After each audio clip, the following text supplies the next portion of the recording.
संस्था आणि मुंबईमध्ये सगळं कार्य करते. सामाजिक कार्यामध्ये मी जवळजवळ 16 वर्ष काम करते.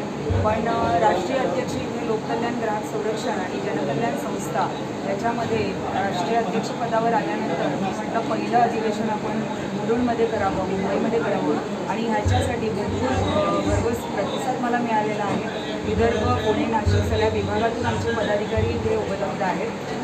हा मेळावा लोकांना काहीतरी प्रत्येक कामामध्ये कुठेतरी मदत करणार आहे आणि त्याची पोचपावती लवकरच तुम्हाला कळेल. दुसरी गोष्ट मला 26 जुलैला आयकॉनिक अवॉर्ड हा मिळालेला आहे. तो 26 जुलै कारगिल दिवस विजय दिवस म्हणून मानला जातो. बऱ्याचदा लोकांना असं वाटतं की बाबा पाऊस आणि पाणी हे मुंबईमध्ये पूर्ण भरलेलं होतं, पण त्या दिवशी आम्ही विजय दिवस साजरा केला. मी बऱ्याच IPS आणि UPSCच्या मुलांसाठी हे कार्यक्रम करते आणि त्याच्यामध्ये मला या कर्नल्स लोकांचा खूप प्रतिसाद मिळतो. तर सगळ्यात महत्त्वाचं की त्यांना मी अभिवादन करते, त्यांचे आभार मानते की मला आयकॉनिक अवॉर्डनी सन्मानित केलेलं आहे. आणि ह्या मेळाव्यामध्ये मला जे काही म्हणजे चांगलं घेता येईल ते तुम्ही घ्यावं असंच माझी विनंती आहे आणि आमच्या लोकसंस्थेला मी सामील व्हावं एवढीच इच्छा करते. धन्यवाद. मॅडम एक प्रश्न असा आहे, याचा वाटा किती आहे, किती तुमचे मेंबर आहेत? तुम्ही 2 लाख असं काहीतरी तुम्ही सांगताय, तर तुमचा काय अंदाज आहे? तसं पाहायला गेलं तर लोककल्याण संस्थेमध्ये 2 लाखाच्या वर आमचे सभासद झालेले आहेत, सदस्य नेमणुका झालेल्या आहेत, पदाधिकारी झालेले आहेत. परंतु महिलांचा जो वाटा आहे तो आता बराचसा 50% तरी झालेला आहे. तो आम्ही 80% पर्यंत न्यायचा प्रयत्न करतो. विदर्भातला माझा दौरा काही कारणास्तव मी करू शकले नव्हते, त्याच्यामुळे पण इथून पुढे माझे जे दौरे होतील त्याच्यामध्ये आम्ही छोट्या छोट्या कार्यक्रमांमधून महिलांनाही सामील करून घेणार आहोत. कारण महिला या घर आणि आजूबाजूचा जो आमचा विषय आहे, छोट्या छोट्या गोष्टी, बरेच मराठी असेल कोणत्याही घरामध्ये कोणत्याही गोष्टी बाहेर कोणी सादर करत नाही आणि पोलिसांकडे जायला घाबरतात, वकिलांकडे जायला घाबरतात. सो आमच्याकडे अशा टीम्स रेडी झालेल्या आहेत. इव्हन हॉस्पिटलच्या केसेस आहेत त्याच्यामध्ये सुद्धा लोक घाबरतात आणि बऱ्याच ठिकाणी मेडिक्लेम असतात, त्याचे पैसे मिळत नाही, इन्शुरन्सचे पैसे मिळत नाही. ह्या सगळ्या गोष्टींमध्ये आम्ही अभ्यास करून आमचे लॉयर्स आहेत, आमची टीम आहे, काम करते. सो मला असं वाटतं की महिलाही आता प्रत्येक ठिकाणी मदत मिळाली. मेन मुद्दा असतो राशनिंगमध्ये. आत्ता मला जस्ट ठाणा जिल्ह्यावरून आलं होतं की तांदळामध्ये मोती मिळाले आणि ते पांढरे तांदळासारखे होते, ते बनवले गेलेले होते, त्याच्यात मिक्सिंग होतं. सो महिलांना जेव्हा जेवण बनवतात तेव्हा माहिती पडतं की कुठे काय काय प्रॉब्लेम होतो. महिलाही आता आपल्या कंप्लेंट्स माझ्याकडे यायला लागल्या आहेत. सो आपण आता प्रत्येक वेळी त्यांचं निरसन करणार आहोत. थँक्यू. अजून एक आहे की महिलांसाठी काय सुविधा असणार? महिलांसाठी तसं बघायला गेलं तर आत्ताची लाडकी बहीण योजना आहे त्याचं आहे. परत राशनिंगमध्ये त्यांची नावं नाही आहेत, त्यांची नावं नोंदवणं, आधार कार्डमध्ये पण काही काही लोकांचे प्रॉब्लेम्स होतात. तर त्या सगळ्या कामांसाठी पण आपण त्यांना मदत करतो आहे. आणि ह्या सगळ्या ह्याच्यामध्ये ज्या योजना येत आहेत त्या पूर्वी काय होत होतं की त्या त्यांच्यापर्यंत पोहोचत नव्हत्या. आता आम्ही प्रत्येक घरोघरी ते पोहोचवण्याचा प्रयत्न करून त्याचा छानपैकी रिस्पॉन्स आम्हाला मिळतो आहे. त्यामुळे महिलांना याचा फायदा होणारच आहे आणि त्यांच्या घरातल्यांनाही होणार आहे. बाकी आता निकम साहेब सांगतो. सर तुम्ही काय सांगणार महिलांच्या संदर्भात? हां, महिलांचं कसं आहे, महिला सशक्तीकरणाच्या बाबतीत आम्ही जास्त भर देतो आहे. ग्राहक संरक्षण कायद्यानुसार त्याच्यामध्ये महिलांवर होणारे सुद्धा अन्याय, त्यांची होणारी फसवणूक आणि वेळोवेळी कुठल्याही ग्राहक या नात्याने ज्या ज्या ठिकाणी जातात एक महिला या नात्याने सुद्धा ते फसवण्याचा प्रयत्न करतात. अशावेळी महिलांनी सक्षमीकरण, महिलांनी स्वतः जातीने लक्ष घालून त्या दुकानदाराला किंवा कोणत्या याला की जागेची फसवणूक होईल यासाठी हे असे प्रयत्न करण्यासाठी आम्ही त्याला चांगल्या प्रकारे मार्गदर्शन करू शकतो. तर यासाठी काही हेल्पलाईन नंबर वगैरे असतात? नाही, आमचा कोड आहे जो आमच्या लोककल्याणच्या साईटवर आहे कोड, त्याच्यावर तुम्हाला सगळ्या लिंक्स मिळतील आणि त्याच्यावर सगळी माहिती मिळते. इव्हन लोककल्याणचे जे यूट्यूब चॅनल्स आहेत त्याच्यावर तुम्हाला लोककल्याणमध्ये कोणकोणते नियम लागू होतात, 2019मध्ये काय बदल झाला, त्यानंतर आत्ता काही दिवसापूर्वी काही काही कायद्यांमध्ये काय बदल झाला ते तुम्हाला सगळं त्याच्यावर मिळेल. महाराष्ट्र शासन पंजीकृत पहिलं ग्राहक संरक्षण कायदा 1986 होता. त्यात 20 जुलै 2020ला तो कायदा बदल झाला आणि तो 2019 झाला आणि त्यावेळी कायदे एकदम कडक झाले आणि ग्राहक संरक्षण कायदा हे फार महत्त्वाचं. म्हणजे एखाद्या कोर्टात एखादी तारीख जरी गेली किंवा केस जरी गेली तरी नियमानुसार 90 दिवसात त्याचा निर्णय आला. फक्त त्या माध्यमातून फार कडक म्हणजे ग्राहकांचे हक्क काय, रुग्णांचे हक्क काय या संदर्भात जनजागृती करण्यासाठी आमचे विशेष प्रयत्न. सर माझा एक अजून प्रश्न आहे, ही तुमची जी लोककल्याण संस्था आहे तिची जी प्रोसिजर आहे, जर कोणाला जर मेंबर व्हायचं काय पुढे तर प्रोसिजर कशी असणार? म्हणजे ह्याच्यामध्ये जॉईन व्हायचं असेल तर कसं आहे ग्राहक हा राजा आहे आणि सगळेच आपण पदाधिकारी असल्यापेक्षा आपण ग्राहक या नात्याने सगळीकडे फिरतो. मग एकदाला खरोखर जर त्याच्यावर अन्याय होत असेल तर त्याच्या मजबूती करण्यासाठी त्याच्याकडे काहीतरी एक पॉवर पाहिजे. म्हणून ते आपल्या संस्थेच्या नियमानुसार जो काय प्रोटोकॉल आहे त्याप्रमाणे रजिस्ट्रेशन फी भरणे आणि त्या माध्यमातून फॉर्म भरून देणे, आयडेंटिटी देणे आणि त्या माध्यमातून आयडेंटिटी प्राप्त करणे आणि त्या माध्यमातून गाड्यात जर आयडी असेल तर समोरचा माणूससुद्धा तो जरा थोडा वचकतो आणि त्याची जेणेकरून होणारी फसवणूक कळते. पण आता सध्या आमचं असं चाललंय की बऱ्याच ठिकाणी आमचे पदं जेव्हा गेले, जसं साहेबांनी मध्ये सांगितलं की पदं आम्ही दिले पण त्यांनी कामं काही केली नाही, त्यांनी त्यांचा फायदा करून घेतला. त्यामुळे सध्या आम्ही पदं लगेच देत नाही आहोत, पूर्ण व्हेरिफिकेशन करून आम्ही देतो आहोत. त्यामुळे मुलुंडमध्ये ऑफिस केल्यानंतर सुद्धा, कारण काही पक्ष वेगवेगळे जेव्हा झाले त्याच्यानंतर पण आम्ही काही नियुक्त्या करून बघितल्या, त्याच्यामध्ये तोच प्रकार आढळला. सो आता विचार करूनच आम्ही हा निर्णय घेणार आहोत पदं देताना. थँक्यू. तुम्ही आले आहेत तर कसं वाटतं आणि काय सांगू शकणार या संस्थेबद्दल? नमस्कार. सगळ्या प्रतिनिधींचं पण धन्यवाद. कारण लोककल्याण ग्राहक संरक्षण संस्था या संस्थेच्या वर्धापन दिन म्हणता येणार नाही आहे, परंतु सगळ्या सभासदांची एवढी आलेली बघण्यासाठी किंवा म्हणजे सोशल मीडियाने पण इथे हजेरी लावलेली ही बघूनही खूप बरं वाटतं. कारण तसं बघायला गेल्यानंतर हा दुर्लक्षित राहिलेला मुद्दा असतो. ग्राहक हा राजा जरी म्हटला तरी तो नेहमीच दुर्लक्षित असतो. त्याला जागं करावं लागतं. त्याला जागं करण्याचं काम आपल्या इथले अद्वैती म्हणूया आपण त्यांना दिनकर आपलं. खरं तर म्हणायला गेलं तर एखादी तंबूकाळ कोणाच्याही तोंडून त्यांचं नाव आल्याशिवाय हा कार्यक्रम पूर्ण होऊच शकत नाही किंवा कार्यक्रम सुरूच होऊ शकत नाही.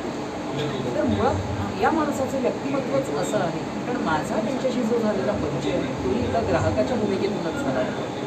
म्हणजे असं नाही की ग्राहक म्हणून कोण असावं किंवा कोणाची संपत्ती स्थिती काय असावी. ग्राहक हा कोणीही असू शकतो. म्हणजे अगदी रेशनिंग कार्डापासून म्हणायचं झालं तर मोठमोठ्या रकमांसाठी म्हणून देखील आपण ग्राहकच असतो. ज्यावेळेस आपण एखादं घर म्हणून विकत घेण्यासाठी जातो त्याच्यात फसवणूक झालेली माणसं ही देखील ग्राहकच असतात.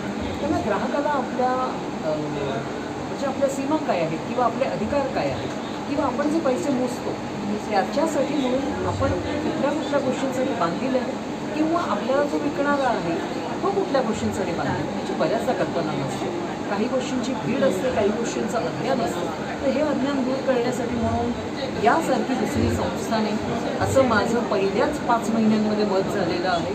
वेअरॅज अजून माझं कुठलंच काम मी त्यांच्यापर्यंत पोहोचवलेलं नाही आहे, परंतु त्या व्यक्तींकडे बघून आणि ज्या पद्धतीने ते काम करतात आणि ज्या सपाट्याने ते महाराष्ट्राच्या वेगवेगळ्या जिल्ह्यांमध्ये जे गेलेले आहेत, तर आज सगळ्या जिल्हाप्रमुखांचं या इथे आल्यानंतरचं प्रत्येकाचं मनोगत व्यक्त करताना सगळीच माणसं त्यांचं मनोगत करताना थकून जातानाही दिसतात. त्यामुळे कुठेही हा फक्त एखादी तंबू नसून देखील प्रत्येकाचं त्याच्यामध्ये सहकार्य आहे आणि असाच सपोर्टने मला असं वाटतं ही संस्था फार मोठी होणार आहे. फक्त महाराष्ट्रापुरती ती मर्यादित राहणारच नाही आहे. आत्ताच त्यांनी एक मनोगत पण व्यक्त केलेलं आहे की आपलं पुढचं अधिवेशन असेल ते केरळामध्ये असेल म्हणून.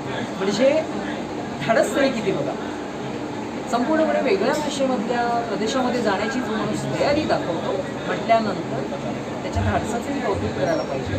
तेव्हा या सगळ्याची आज सोशल मीडियाने जी काही नोंद घेत आहे किंवा ॲज अ रिपोर्टर म्हणून तुम्ही जी नोंद घेत आहे मला असं वाटतं ते काम सगळीकडे पोहोचलं पाहिजे. आज इथे एका ठिकाणी ही सभा झालेली आहे. मुंबई शहरातल्या जी प्रमुख ठिकाणं आहेत तिकडेही अशाच सभा व्हाव्यात आणि हे काम आणखी लोकांपर्यंत पोहोचावं अशी मी अपेक्षा व्यक्त करते. धन्यवाद. रोल माझं नाव दिनकर मधुकर आमकर, लोककल्याण ग्राहक संस्थेचा मी अध्यक्ष आहे. या संस्थेची स्थापना 19 मे 2019ला आम्ही केलेली आहे. यापूर्वी मी जवळजवळ 25 वर्ष अखिल भारतीय ग्राहक संस्थेमध्ये काम करायचं, परंतु ती अचानकपणे बंद पडली. त्याचे जे गजानन पुराडकर साहेब होते त्यांचं निधन झालं आणि त्यानंतर पुढे ती काही चालली नाही. त्याच्यामुळं मग आम्ही नवीन संस्था तयार केली आणि त्या संस्थेला पुन्हा आजपर्यंत जास्त प्रवाहात कशी येईल असे प्रयत्न करत राहिलो. आजपर्यंत 2 लाखापेक्षा जास्त सभासद या संस्थेमध्ये आहेत आणि 6,500 कार्यकर्ते महाराष्ट्र राज्य आणि इतर देशातल्या 10 राज्यामध्ये काम करत आहेत.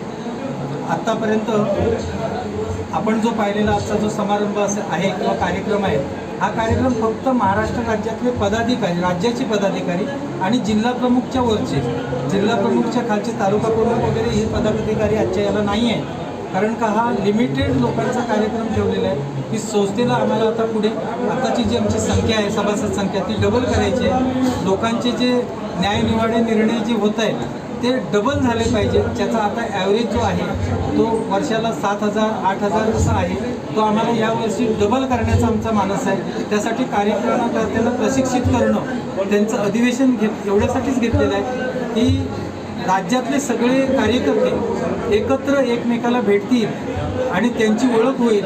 त्यानंतर ते आपसात हितगुज करतील, बोलतील आणि आपसातले संबंध वाढवतील आणि ते संबंध वाढल्यानंतर ॲटोमॅटिक लोककल्याणला त्याचा फायदा होईल की प्रत्येकजण काय करतोय याचा अंदाज हा एकमेकाला येईल आणि कोणाचं जर काय काम अडलं तर एकमेकाला विचारून ते अधिक लोकांना न्याय देतील आणि ग्राहक लोकांना न्याय देण्यासाठी जो कायदा आहे, ग्राहक कायदा ग्राहक जागो, हा कायदा अधिक मजबूत करण्यासाठी आमच्या संस्थेच्या वतीनं मदत करतो. सर ग्राहक मॉल की बात आपने की, ग्राहक मॉल के लिए जो है जगह चाहिए, उसके लिए राज्य सरकार से आपने आवेदन किया. अगर कोई ग्राहक किसी समस्या में, वो सीधे संपर्क कैसे कर सकते हैं?